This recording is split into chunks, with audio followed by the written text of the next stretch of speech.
Hello everyone, అందరు ఎలా అన్నారు? బాగున్నారా? మేము లాస్ట్ ఇయర్ ఒక బుక్స్ ఎగ్జిబిషన్ కి వెళ్ళాము. అక్కడ మేము పెద్దవాళ్ళ శిక్ష బుక్స్ కొనుక్కొచ్చుకున్నాము.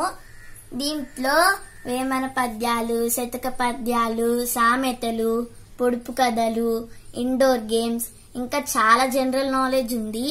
మేము ఈ సమ్మర్ బయటికి వెళ్లకుండా ఈ బుక్స్ రోజు చదువుకుంటున్నాము. మేము దీంట్లో కొన్ని పొడుపు కథలు నేర్చుకున్నాము. ఇప్పుడు మేము వీటిని మిమ్మల్ని అడుగుతాము. మీకు తెలుసో లేదో ఒకసారి చెక్ చేసుకోండి. నేను మీ జాగ్లీ. Welcome to our channel. First ఎవరు అడుగుతారు? నేను. సరే అడుగు. అంగట్లో కొంటారు, ముందలు పెట్టుకుని ఏడుస్తారు. ఏంటది? ఉల్లిపాయ. కరెక్టే.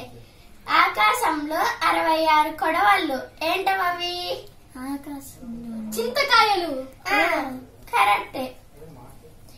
ఇల్లు మొత్తం నాకి మూలను కూర్చుంటుంది. ఏంటది? చీపురా. మనం నవ్వుతే నవ్వుతుంది, ఏడుస్తే ఏడుస్తుంది. ఏంటది? అద్దం. కరెక్టే. పిట్ట కొంచెం కూత గనం. ఏంటది? కోయిల. కరెక్టే. నిశాంతని ఇప్పుడు నువ్వు అడుగు, తర్వాత నేను అడుగుతాను. సరే.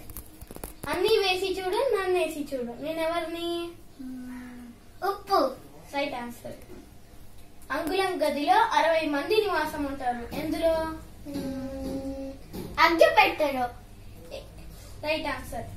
ఎక్కలేని చెట్టుకి బుట్టల కొద్దీ పూలు. ఆకాశం.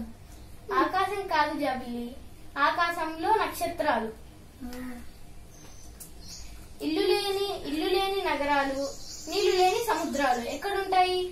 ఇల్లు లేని నగరాలు, నీళ్లు లేని సముద్రాలు ఎక్కడుంటాయి అన్నయ్య? నువ్వే చెప్పు. అట్లాస్ లో. ఓ అవును కదా. ఆకు వేసి భోజనం పెడితే ఆకు తీసేసి భోజనం చేస్తారు. కరివేపాకు. Right answer.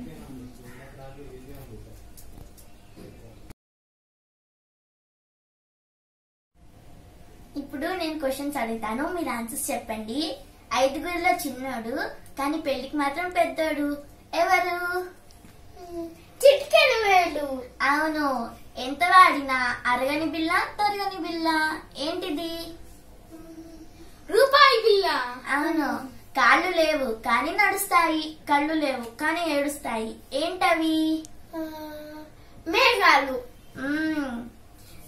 ఇంద్రధనస్సు చూసి నాట్యమాడే అందగత్తెకి ఒళ్ళంతా కళ్ళే. ఏంటవి? నెమలి. అవును. నేను ఇప్పుడు మిమ్మల్ని ఒక క్వశ్చన్ అడుగుతాను. అన్నయ్య, చిట్టి, మీ ఇద్దరు ఆన్సర్స్ చెప్పకండి.